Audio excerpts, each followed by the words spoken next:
வணக்கம். நான் உஷாராணி. ஏஜிகே கலை மற்றும் அறிவியல் கல்லூரியில் தமிழ் துறையில் உதவி பேராசிரியராக பணியாற்றி வருகிறேன். இன்று நாம் காணப்போகும் பாடப்பகுதி அலகு 2 மூதுரை.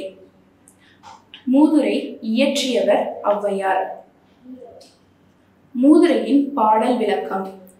பூக்களை கொண்டு சிவந்த மேனியுடைய விநாயகரது பாதங்களை துதிப்பவர்க்கு வாக்கு திறமையும் நல்ல மனமும் பெருமலரை உடைய லக்குமியின் அன்பும் நோயற்ற வாழ்வும் கிடைக்கும் என்பதாகும். பாடல் 1. நன்றி ஒருவருக்கு செய்தக்கால் அந்நன்றி என்று தருங்கொள் என வேண்டாம். நின்று தளரா வளர்க்கு தெங்கு தாள் உண்ட நீரை தலையேலே தான் தருதலால். விளக்கம். ஒருவருக்கு உதவி செய்யும் போது அதற்கு பிரதிபலனாகவும் நன்றியும் எப்போது கிடைக்கும் என்று கருதி செய்யக்கூடாது. எப்படிப்பட்ட நீரை வேர் மூலம் உண்டாலும் நன்கு தளராது வளர்ந்துள்ள தென்னை மரம் அந்நீரை சுவையான இளநீராக தந்துவிடும். அதுபோல ஒருவருக்கு செய்த சிறு உதவியும் பெரிய விதத்தில் நமக்கு ஒரு காலம் நிச்சயம் நன்மை பயக்கும். பாடல் 2. நல்லார் ஒருவருக்கு செய்த உபகாரம் கல்மேல் எழுத்து போல் காணுமே, அல்லாத ஈரமிலா நெஞ்சத்தாருக்கு இந்த உபகாரம் நீர்மேல் எழுத்துக்கு நேர். விளக்கம். நல்லவர்களுக்கு செய்யும் உதவி கல்லின் மேல் எழுத்தை செதுக்குவது போன்றது. அது எவருக்கும் அறியும் வண்ணம் என்றும் நிலைத்திருக்கும். அப்படி அல்லது இரக்கமற்றவர்களுக்கு செய்யும் உதவி எவருக்கும் பயன் தராது. அது நீரின் மேல் எழுதும் எழுத்துக்களை போன்று பயனின்றி நிலைக்காது போகும். பாடல் 7. நீர் அளவே ஆகுமாம் நீர் ஆம்பல் தான் கற்ற நூல் அளவே ஆகுமாம் நுண் அறிவு மேலை தவத்து அளவே ஆகுமாம் தான் பெற்ற செல்வம் குலத்து அளவே ஆகுமாம் குணம். விளக்கம். அள்ளிப்பூ நீரின் அளவு எவ்வளவு இருக்கிறதோ அவ்வளவு அளவு வளரும். நாம் கற்ற நூல்களின் அளவே நம் அறிவு.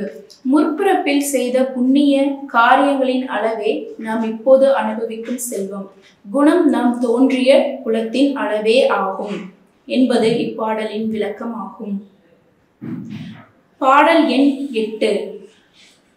நல்லாரை காண்பதுவும் நன்றே, நலம் மிக்க நல்லார் சொல் கேட்பதுவும் நன்றே, நல்லார் குணங்கள் உரைப்பதுவும் நன்றே, அவரோடு இணங்கி இருப்பதும் நன்று. விளக்கம். நல்லவர்களை காண்பதும் நமக்கு நன்மை பயக்கும். அவர் சொல்லை கேட்பதும் அவர்கள் குணங்களை மற்றவரிடத்தில் சொல்வதும் அவர்களோடு சேர்ந்து இருப்பதும் நல்லது தரும். பாடல் எண் 10. நெல்லுக்கு இறைத்த நீர் வாய்க்கால் வழி ஓடி புல்லுக்கும் ஆங்கே பொசியுமாம். தொல் உலகில் நல்லார் ஒருவருக்கு உளரே அவர் பொருட்டு எல்லோருக்கும் பெய்யும் மழை. பாடல் விளக்கம். உழவன் நெல்லுக்கு நீர் பாய்ச்சும் நீர் அங்கிருக்கும் புல்லுக்கும் பயனை தரும். அதுபோலவே இந்த பழமையான உலகில் நல்லவர்கள் ஒருவருக்காக பெய்யும் மழை எல்லோருக்கும் பயனை தரும். பாடல் எண் 13. கவையாகி கொம்பாகி காட்டகத்தே நிற்கும் அவையல்ல நல்ல மரங்கள் சபை நடுவே நீட்டு ஓலை வாசியா அறியா நின்றான் குறிப்பு அறிய மாட்டாதவன் நன்மரம். பாடல் விளக்கம். கிளைகளோடும் கொம்புகளோடும் காட்டில் நிற்பவை மரங்கள் அல்ல. சபையின் நடுவே ஒருவர் தரும் ஓலையில் எழுதியிருப்பதை படிக்க தெரியாதவனும் அடுத்தவருக்கு மனது துன்புறுத்தும் வகையில் பேசுபவனும் அறியாதவனுமே மரம் போன்றவன். பாடல் எண் 14. காணாமையில் ஆட கண்டிருந்த வான்கோழி தானும் அதுவாக பாவித்து தானும் தன் பொல்லா சிறகை விரித்து ஆடினால் போலுமே, கல்லாதவன் கற்ற கவி.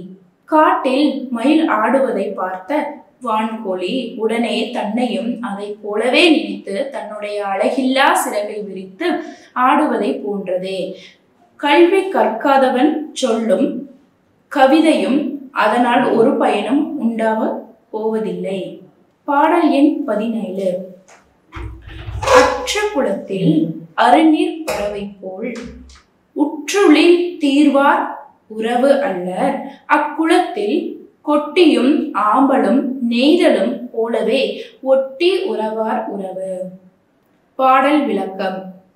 குளத்தில் நீர் வற்றியவுடன் விலகி செல்லும் பறவை போல நமக்கு துன்பம் வந்த போது நம்மை விட்டு விலகி செல்பவர்கள் உறவினர்கள் அல்லர்.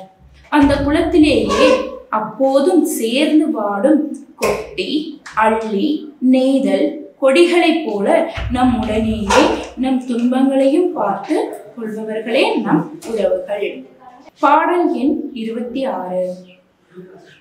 மன்னனும் மாசு அற கற்றோனும் சீர்தூக்கின் மன்னனில் கற்றோன் சிறப்பு உடையன்.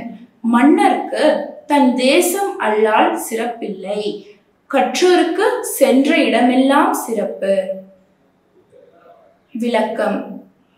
ஒப்பிட்டு பார்க்கும்போது அரசனை விட கசடர கற்றவனே மேலானவன். ஏனென்றால் அரசனுக்கு அவன் தேசத்தை தவிர வேறெங்கும் சிறப்பில்லை, ஆனால் கற்றவனுக்கோ அவன் சென்ற இடமெல்லாம் சிறப்பு. பாடல் எண் 27. கல்லாத மாந்தருக்கு கற்று உணர்ந்தார் சொல் குற்றம், அல்லாத மாந்தருக்கு அறம் குற்றம்.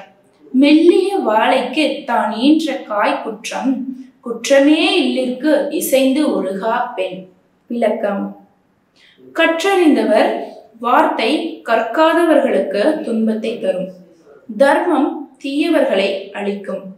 மெல்லிய வாழைக்கு அதன் கன்று அழிவை தரும். வாழ்க்கைக்கு பொருந்தி நடக்காத மனைவி அந்த வீட்டிற்கு அழிவையே தந்து விடுவாள் என்பது இதன் பொருள். இத்துடன் நம் பாடப்பகுதி முடிந்தது. இனி அடுத்த வீடியோவில் தொடரலாம். நன்றி.